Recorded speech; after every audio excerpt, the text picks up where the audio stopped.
D'accord, alors je vais te laisser maintenant. Si tu veux poser des questions sur le Coran ou l'islam ou ce que tu veux dire, vas-y, oui. D'accord. Donc la raison pour laquelle je ne suis pas musulmane est parce que j'ai dialogué avec des musulmans. Il y a des musulmans que je vois dans le chat en direct qui reconnaissent mon nom. Et encore, peut-être que vous pouvez être celui qui peut m'aider, peut-être que vous pouvez être celui qui peut enfin briser la barrière, parce que j'ai des questions sincères sur le Coran. Et depuis 6 mois, j'étudie le Coran. J'ai finalement lu tout le Coran. J'ai lu au moins 3 traductions différentes en anglais. Évidemment, je ne parle pas arabe. Donc, je regarde fidèlement les différentes interprétations impliquées. Je consulte, chaque fois que j'ai le temps, le tafsir est impliqué avec chaque ayah, ce que j'ai décidé de faire. Maintenant que j'ai essentiellement une richesse de connaissances en ce qui concerne la Bible, avec toute cette érudition qui traverse mon esprit, c'est de voir ce que le Coran fait de A à Z en ce qui concerne chaque personnage biblique, donc d'Adam jusqu'à Jésus. En d'autres termes, c'est une expérience de pensée. Et si je n'avais pas de Bible et que je demandais simplement au Coran de me définir ce qu'Adam a fait, ce que Moïse a fait, jusqu'à ce que Jésus a fait, et puis si le Coran, ce qui apparaît dans le Coran lorsqu'il commence à parler de la Torah et de l'Injil et ainsi de suite, et j'entends les argumentations musulmanes sur la façon dont apparemment la Bible est corrompue, donc vous ne pouvez pas vraiment lui faire confiance.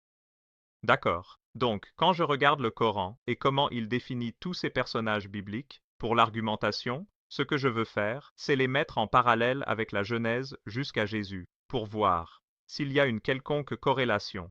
Mais encore une fois, vous lisez un peu le Coran avec des lunettes chrétiennes, parce que vous essayez de partir de l'original envoyé à Jésus, ce qui est l'idée du christianisme. Vous essayez de lire le Coran à travers cette lentille. Je ne fais rien de cela. Voici la Bible et le Coran, je regarde. Donc, Adam. Quoi? Les événements d'Adam, jusqu'à la fin. Par exemple, lorsque Caïn tue Abel, Allah envoie un corbeau, lui apprend comment enterrer le cadavre. Et donc il y a cette histoire particulière. Vous savez, jusqu'à Jésus. L'histoire commence avant cela, mais oui. Oui, je donne juste un exemple au hasard. Abraham avec le feu. Vous comparez. Allah sauve Abraham du feu, Jésus, fabriquant un oiseau en argile. Vous savez, toutes ces choses qui se passent, ce qui m'étonne, c'est qu'il n'y a aucune corrélation avec la Bible. C'est donc, vous avez l'histoire biblique, vous dites aucune corrélation. Oui, tout ce que le Coran définit par rapport à ce personnage, par exemple Abraham avec le feu ou le corbeau, toutes ces choses, comme Adam au paradis, puis envoyé sur terre. Iblis, à qui on a dit de se prosterner devant Adam. Toutes ces histoires ne sont pas, vous dites aucune. Non, non, mais vous dites aucune corrélation. Et ce n'est pas vrai. Oui. Donc, toutes ces histoires que vous voyez dans le Coran n'apparaissent pas dans la Bible. Mais je voulais voir alors, s'ils n'apparaissent pas dans la Bible, cela signifie-t-il que la Bible est effectivement corrompue? Parce que s'ils n'apparaissent pas dans la Bible, et si le Coran est une vérité, alors la Bible doit être vraie. Ne me dis pas que tu vas à cet argument ennuyeux. S'il te plaît, ne me dis pas que tu vas essayer de prétendre. Oh, cela vient des apocryphes, parce qu'ils prennent des apocryphes. Eh bien, je suis 10 pas en avance sur cet argument ennuyeux. Attends, laisse-moi finir. Je vais juste finir rapidement. Quand je le fais, quand je ne le vois pas apparaître dans la Bible, quand je ne le vois pas dans la Bible, alors je dois me demander, est-ce que cela apparaît ailleurs ou est-ce que c'est unique au Coran? Mais ensuite, je découvre que c'est dans les 5 premiers siècles de l'ère commune. Et puis je me demande, attendez, est-ce que le Coran pense que la Bible est l'apocryphe et le texte gnostique, et que la Bible, que les chrétiens utilisent, est la corruption de ces écrits apocryphes? Cela fait partie d'une expérience de pensée. Qu'en pensez-vous?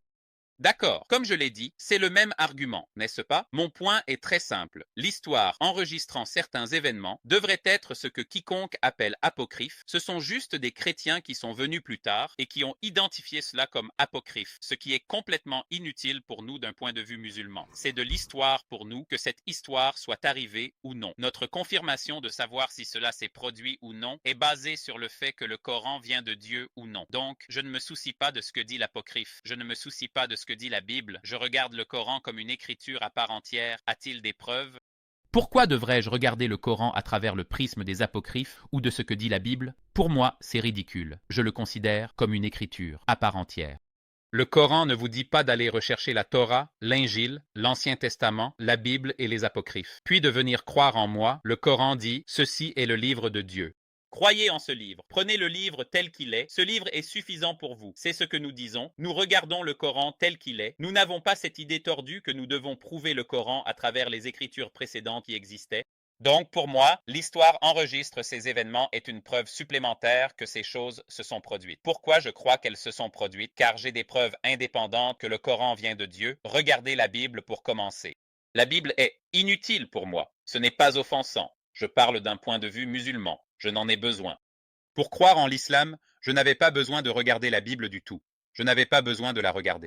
J'ai regardé l'islam pour ce qu'il est. J'ai regardé la Bible bien plus tard dans l'histoire chrétienne pour dialoguer avec d'autres personnes. Mais devenir musulman, les preuves fournies par le Coran étaient suffisantes pour montrer que cela vient de Dieu. Je répondrai à ce que vous venez de dire. Ce que dit l'Apocryphe est sans importance. Ce que dit l'Ancien Testament est sans importance.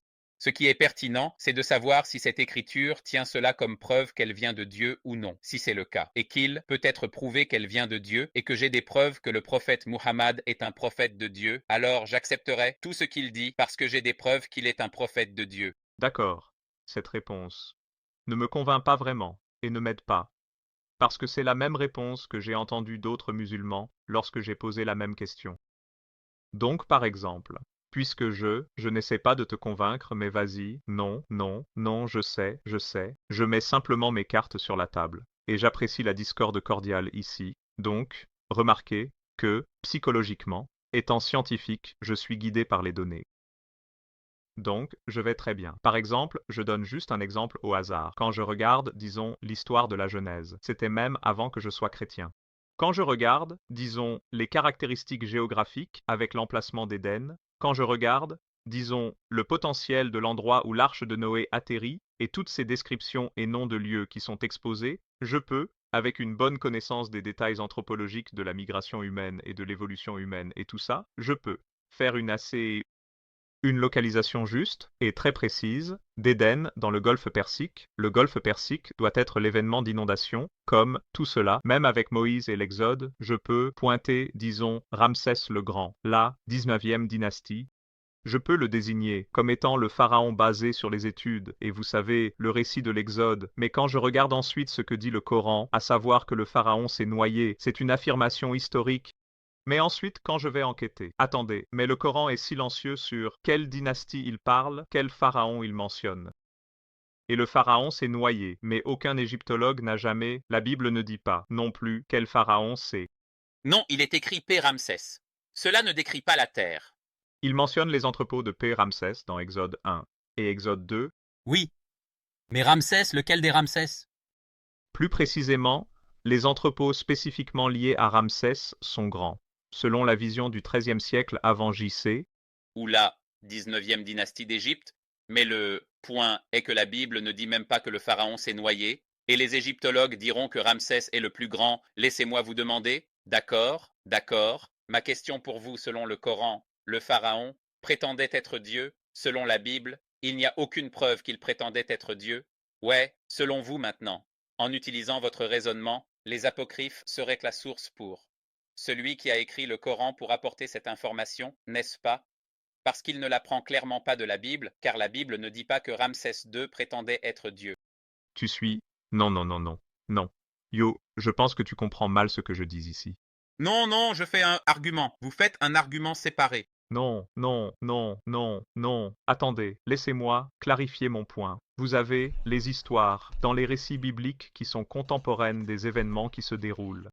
Et donc, évidemment, les polémiques entrent en jeu. Et donc, lorsque les érudits essaient d'aligner des détails historiques, contemporains, comme les histoires qui se déroulent, disons Joseph en Égypte par exemple, et puis Moïse en Égypte, vous les voyez, en temps réel, et les corréler avec l'histoire égyptienne. Mais ensuite, lorsque le Coran arrive sur la scène et dit que le pharaon s'est noyé, c'est une affirmation. Mais c'est le point que je traite en ce moment. C'est le point que je traite maintenant. Je vous donne un argument séparé. Où dans l'histoire de l'Égypte savons-nous qu'un pharaon s'est noyé? Encore une fois, je vous donne un argument distinct basé sur le même raisonnement que vous faites, mais je ne pense pas que vous écoutez. Je vous dis que le Coran affirme que le pharaon de Moïse prétendait être Dieu. La Bible ne prétend pas que le pharaon se soit proclamé Dieu. Je ne donne pas juste un exemple, c'est une réalité. Le Coran, en revanche, le prétend. Le pharaon dans le Coran dit « Je suis votre Seigneur, le Très-Haut ». Connais-tu un autre Seigneur? Connais-tu un autre? Pas, Regarde, tu as affirmé tout à l'heure que le pharaon était Ramsès II, qui était à l'époque de Moïse, n'est-ce pas? Alors prenons cette idée, acceptons cette hypothèse, d'accord? Disons que Ramsès II était donc, disons que Ramsès II prétendait être Dieu, selon la tradition coranique, n'est-ce pas?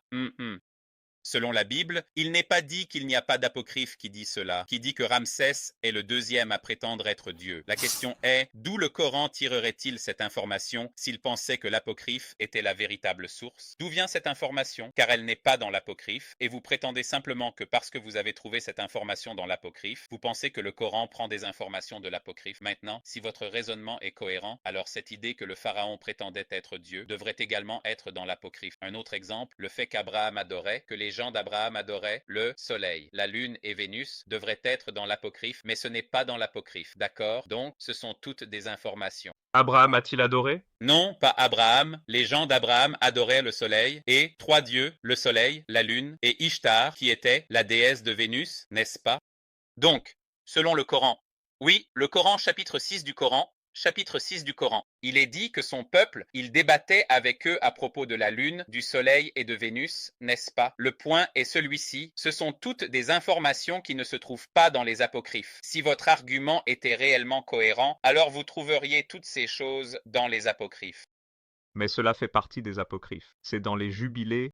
Allez-y, montrez-moi, quelle partie des apocryphes prétend que le pharaon a prétendu être Dieu? Non, quand vous mentionnez Abraham et le culte des divinités stellaires par rapport à leurs idoles, Pas des divinités stellaires, pas des divinités stellaires. Spécifiquement, le Soleil, la Lune et Vénus. Étoiles, je sais. Ça dit, généralement des étoiles. Et son peuple adore les étoiles. Le Coran précise, et il dit le soleil et la lune, qui pour beaucoup de gens n'étaient pas considérés comme des étoiles dans le passé, quoi qu'il en soit, donc, selon votre raisonnement, le Coran ne devrait avoir que ces informations supplémentaires, toutes présentes dans les apocryphes, selon vous, si votre raisonnement est cohérent. oui, donc ça. Donc essayez de relier cela à la question que je soulève. Je n'ai pas fini. Je n'ai pas fini. Non. D'accord, d'accord. D'accord, termine-t-on. Point. Je n'ai pas fini avec l'argument. Premièrement, vous devez maintenant me donner une réponse, une alternative. Quelle est la source de ces histoires et informations, puisqu'elles ne se trouvent pas dans les apocryphes? Je ne suis pas d'accord. Toute la notion d'Abraham étant sauvé du feu est précisément parce que vous dites, regardez, ce que vous dites, ce sont quelques histoires trouvées dans les apocryphes. Par conséquent, je vais dire que toutes sont tirées des apocryphes. Vous devez prouver que toutes les histoires sont tirées des apocryphes. Sinon, vous devez démontrer quelle source apporte ces autres informations qui se trouvent dans le Coran, mais qui ne sont pas dans la Bible ou les apocryphes. Parce que si le prophète Muhammad, comme vous l'avez prétendu, copiait des apocryphes, alors toutes les histoires qui ne sont pas dans la Bible se trouveraient dans les apocryphes que le Coran possède. À moins qu'il y ait une autre source. Dans le Coran, est-ce qu'Abraham détruit les idoles? Pourquoi t'éloignes-tu de mon argument? Tu ne montres pas de sincérité? Mais ces idoles sont corrélées avec ces divinités. Rob, concentre-toi avec moi, s'il te plaît. Parle-moi des deux histoires que nous avons, puis nous pourrons passer à cet argument.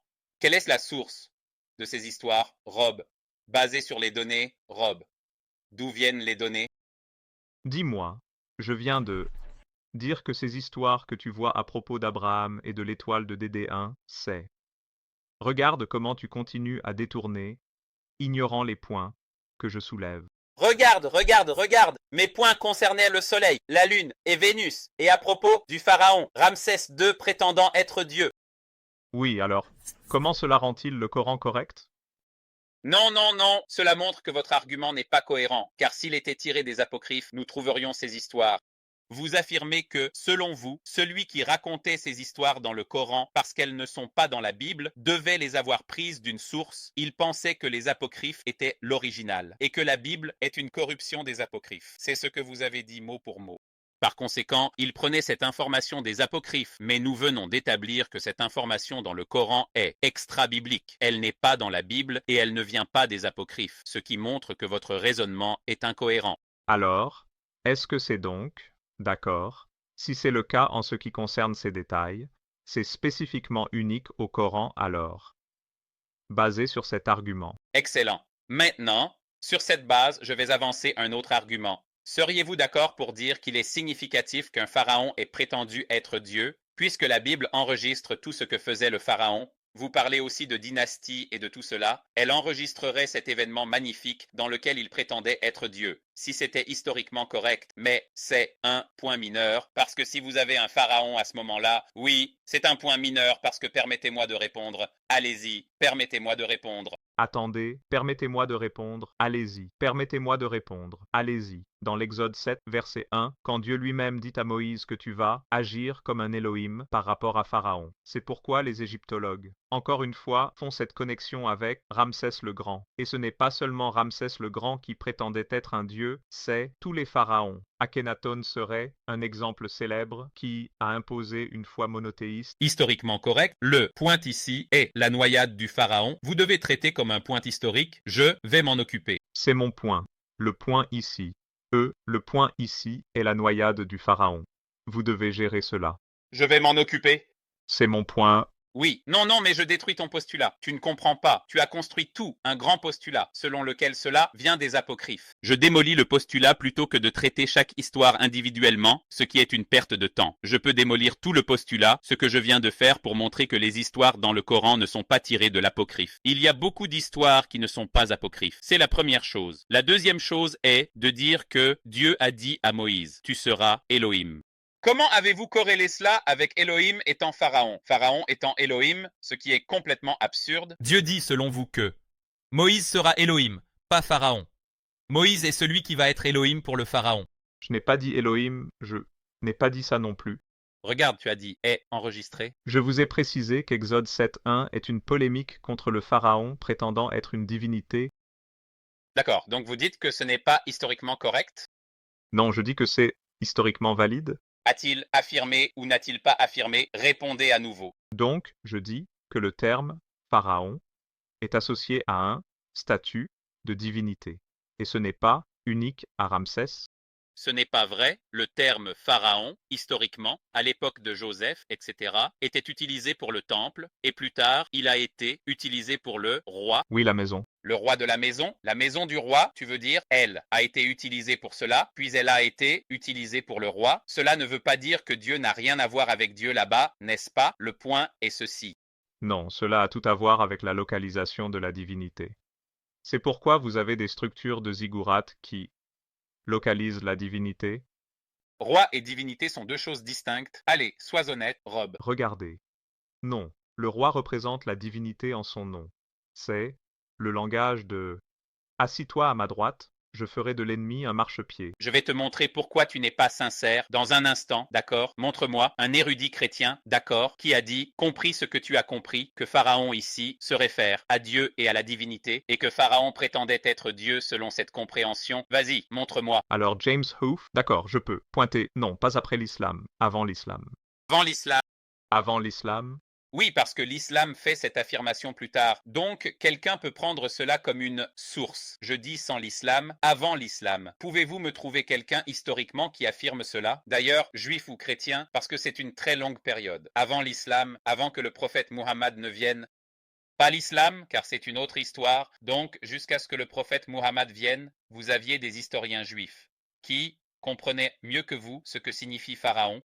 Pouvez-vous me montrer un historien juif qui a compris que le pharaon, selon ce que vous comprenez, le pharaon dans la Bible, les commentaires de la Bible, signifie que le pharaon de Moïse prétendait être Dieu? Montrez-moi cela. Et d'ailleurs, avant Ramsès II, les pharaons ne prétendaient pas être Dieu. Cela serait donc même historiquement inexact. non. Je ne suis pas d'accord parce que j'ai des amis égyptologues, qui peuvent examiner cela et confirmer. Non, ce sont des professionnels dans le domaine. Ceux-ci sont ceux qui sont accrédités dans le domaine de l'égyptologie. Quand ils vont bien, je vais exposer, je suis... Je ne suis pas égyptologue d'ailleurs, donc je me base sur les études que j'ai lues en ce qui concerne l'égyptologie. N'oubliez pas, vous avez passé pratiquement 20 minutes à vous éloigner de ma question initiale. Le fait que le pharaon se soit noyé n'a pas de base historique. Terminer mon argument. D'accord, termine ton argument, mais ensuite je veux cette réponse, parce que c'est ma contention. Non, non, non, je vais te donner ta réponse, Rob. Quand tu me donneras ma réponse, quand tu me montreras la cohérence, non, tu m'as posé une question sur le Coran. Je pose une question. Une question historique. Rob, ne commençons pas cela. Nous étions en train de discuter, pas de nous interrompre. Alors ne commençons pas à nous interrompre, d'accord? Donc, encore une fois, Rob, je dis très simplement ton argument. Tout le monde entend ce que tu as dit depuis le début. Tu as affirmé que l'auteur du Coran avait pris des apocryphes, pensant que c'était la source originale. Par conséquent, toutes les histoires doivent être cohérentes, les histoires qui sont extra-bibliques devraient toutes être présentes dans les apocryphes. S'ils ne le sont pas, alors votre argument est faux parce qu'il doit y avoir une autre source d'où proviennent ces informations et vous devez prouver quelle est cette autre source, n'est-ce pas? Donc maintenant, je démantèle cette idée en premier. D'accord? Numéro 1. Deuxièmement, ce que j'ai déjà, je crois, à ce moment. Deuxièmement, il est historiquement correct que le pharaon, le deuxième, Ramsès II, a prétendu être Dieu, n'est-ce pas? Et c'est un détail très significatif que le Coran mentionne et que la Bible ne mentionne pas, ce qui montre que le Coran ne copie pas de la Bible ou des apocryphes, car il s'agit d'un événement historique qui a eu lieu, et que nous savons aujourd'hui être vrai, que le Coran enregistre alors que ni la Bible ni les apocryphes ne l'enregistrent.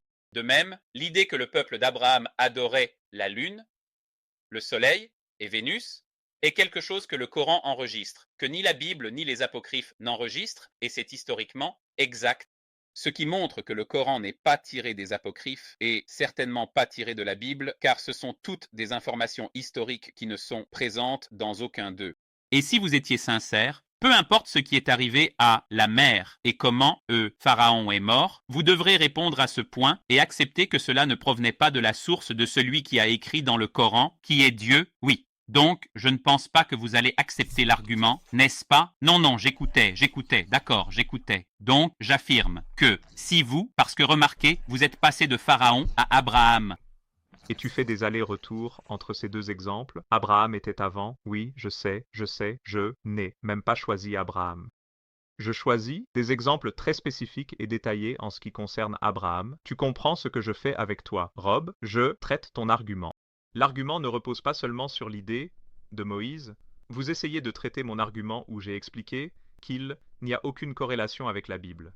Tu me réponds alors en disant « Ah, mais il y a des détails dans. » Avant toi, mec, je suis toujours en train de gérer. Je suis toujours en train de défendre l'argument. Faites-le moi savoir. Non, je suis toujours en train de défendre votre argument. Je paraphrase votre argument. D'accord, permettez-moi de reformuler les arguments. Vous pouvez voir que j'ai compris votre question, s'il vous plaît. Donnez-moi une seconde, s'il vous plaît, s'il vous plaît. Laissez mon argument de côté parce que mon argument est une réponse à votre argument. Je vous demande, quel était l'argument original que vous avez fait? Ne veux-tu pas savoir si j'ai compris ton argument ou non? Non, non, non. Je veux que tu dises ton argument en premier. Quel était ton argument original? Avant que je te réponde, quel était ton argument original? Et confirme-le-moi. D'accord, donc si j'explique mon argument original, puis-je ensuite paraphraser votre argument? D'accord, mon argument original est que lorsque je regarde ces personnages dans le Coran et que je les corrèle avec la Bible, il n'y a pas de corrélation 1 à 1. Le Coran a des déclarations uniques sur ces personnes et la Bible a des déclarations uniques sur ces personnes. Évidemment, le corpus biblique est antérieur au Coran. Alors, la prochaine question que j'ai est « Où est le Coran ?» Si le Coran est une œuvre humaine, d'où le Coran tire-t-il ses détails? Je remarque alors des parallèles avec les sources apocryphes, pas les sources bibliques. Votre argument en retour est « Vous ne l'avez pas dit ». Vous changez votre argument. Vous avez dit que vous avez trouvé les histoires dans les apocryphes. Vous avez dit que vous avez trouvé les histoires dans les apocryphes. C'est exactement l'argument que j'ai avancé. Au cours des 5 premiers siècles de l'ère commune, le Coran ne correspond qu'à ces histoires particulières que l'on voit dans les 5 premiers siècles de l'ère commune. Il y a un parallélisme qui se produit. Et ensuite, qu'ont-ils fait? Donc, votre réponse à cela. Et que vous dites? Eh bien, il y a des déclarations sur ces personnes dans le Coran qui ne correspondent ni à la Bible, ni aux sources apocryphes. C'est votre réponse, qu'ont-ils demandé? Alors vous avez demandé s'il y a une corrélation. Donnez-moi un exemple de source. Non, je n'ai pas dit. Ça. Oui. Non, non, ne fais pas d'argument. Vous dites où est le culte? Où est le culte? Où sont le pharaon et Dieu? Pourquoi caricatures-tu mon argument? Tu penses que je dors ici, n'est-ce pas? Regarde ce que tu fais. Regarde, Rob, sois juste sincère. Tout ce que je t'ai dit, c'est que si tu prétends que la source était l'apocryphe, parce que ces histoires se trouvent dans l'apocryphe, je vous montre des histoires qui ne sont pas dans les apocryphes. Donc vous devez me dire quelle est la source de ces histoires. Sont-elles historiquement exactes? Je pose une question. Sont-ils historiquement exactes, ces sources apocryphes? Non. Les deux histoires que j'ai présentées, celle où le pharaon prétend être Dieu et celle où le peuple d'Abraham adore le soleil, la lune et Ishtar, où vous ne savez même pas, historiquement. Non, L'affirmation selon laquelle le peuple d'Abraham adorait les divinités stellaires, c'est vrai. Il n'y a rien d'apocryphe à ce sujet. L'Abraham adoré. Oui, ce sont des polythéistes, des païens. Ils viennent d'un cadre polythéiste. Je n'ai pas dit païen, j'ai dit adorer le soleil et la lune et Ishtar spécifiquement. Oui, donc dans l'ancienne Proche-Orient, Abraham vient d'une famille d'adorateurs, d'étoiles. Donc, cette information, d'accord? Donc, maintenant, nous établissons que cette information est historiquement exacte. D'ailleurs, nous réalisons qu'elle est historiquement exacte après la mort du prophète Muhammad, bien après la mort du prophète Muhammad, tout comme certaines informations sur les Égyptiens après la découverte de la pierre de Rosette en 1899, etc., n'est-ce pas? Ou 1799, peu importe, n'est-ce pas? Donc, c'était bien plus tard après le prophète Muhammad. Donc, cette information est historiquement exacte. Mais quand date Pierre Rosette? Nous l'avons découvert. Le point que je vous fais comprendre, n'est-ce pas? Non, non, non. Établissez la date de la pierre de Rosette. Cela n'a pas été découvert. Du prophète Muhammad, disponible? Mais quand fabriquer la pierre de Rosette? Je ne pense pas que les historiens aient une date exacte de sa création. Nous avons une date exacte de sa création. Quand nous le faisons, tu n'es pas l'un d'eux. Il a été fait entre le 2e siècle avant JC et le 1er siècle avant JC, pendant la période perse. D'accord, mais n'a pas de rapport avec l'argument que je... Ce qui m'amène à ma question sur Aman concernant Pharaon. Aman est un terme anachronique qui ne devrait pas figurer dans la période de la 19e dynastie. D'accord, écoute, à moins que tu répondes à ma question, Rob, nous tournons en rond. Quelle était la source de l'information historiquement exacte que le Coran présente et qui n'est ni biblique ni apocryphe? Question simple, d'où le prophète Muhammad, alayhi salatu wassalam, a-t-il tiré cette information qui est historiquement exacte mais qui n'est pas présente dans la Bible ou les écritures apocryphes? La Bible mentionne qu'Abraham vient d'un milieu polythéiste. Polythéiste peut être n'importe quoi. Le récit de l'Exode parle du Pharaon. Ayant un statut divin, D'accord, je vais te laisser partir parce que tu n'es pas sincère. Rob, je vais te laisser partir parce que ma question est très simple. d'accord. Avant que vous ne me laissiez partir, je vais répondre à ma question. Le Pharaon s'est-il noyé, historiquement? Vous ne pouvez pas simplement me mettre dehors. D'accord, allez-y. Le pharaon s'est noyé historiquement parce que le Coran le dit. Et je viens d'établir que le Coran ne prend rien des apocryphes. Donc, je le considère comme une écriture à part entière. Et si cela vient de Dieu, alors tout ce qu'il dit sur l'histoire est correct. Tout comme il dit que les gens d'Abraham adoraient ces villes. Je vois où tu veux en venir. Et comme ça dit, tu comprends enfin mon argument. Je veux dire, je ne comprends pas ton argument. Donc, votre argument. Voici votre argument. Argument du silence, votre argument.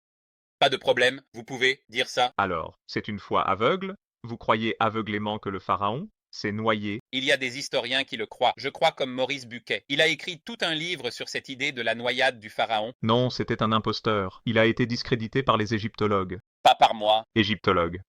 Non. Je vous donne un exemple de quelqu'un qui y croyait.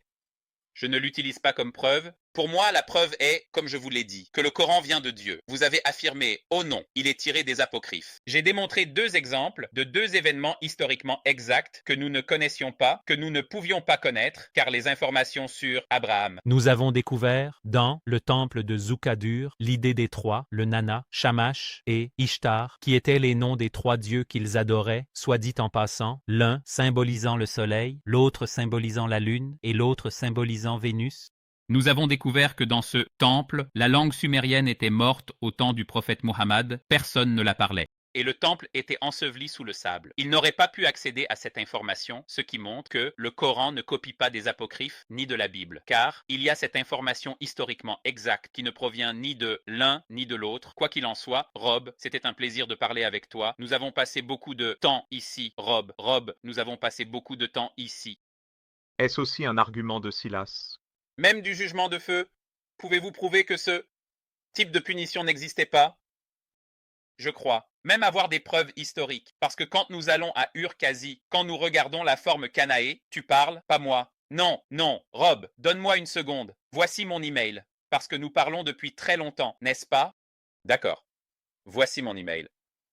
Parce que je me souviens un peu, je ne suis pas sûr, mais je vais confirmer par email. Je crois avoir une source historique même pour la brûlure, les gens à l'époque d'Abraham utilisaient la brûlure ou des choses comme ça. Voici mon email, envoyez-moi un email et demandez-moi à ce sujet. Et puis, Inch'Allah, si je le trouve, parce que je crois être tombé sur quelque chose comme ça, je vous le donnerai. Mais de toute façon, je vais vous laisser.